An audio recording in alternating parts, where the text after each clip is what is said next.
you tell me a secret? Like what? Fine.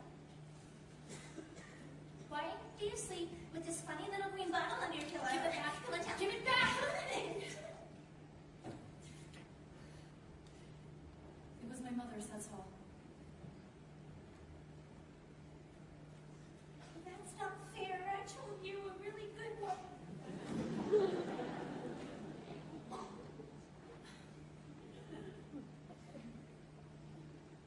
My father hates me.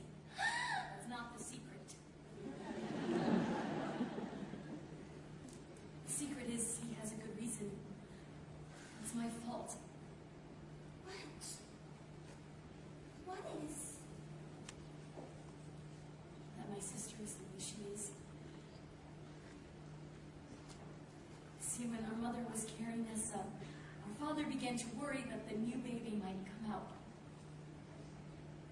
green. He was so worried. He made our mother chew milk flowers day and night, only it made Nessa come too soon, with her little legs all tangled. And our mother never woke up. None of which would ever have happened if not for me. But that was the milk flower's fault, not yours.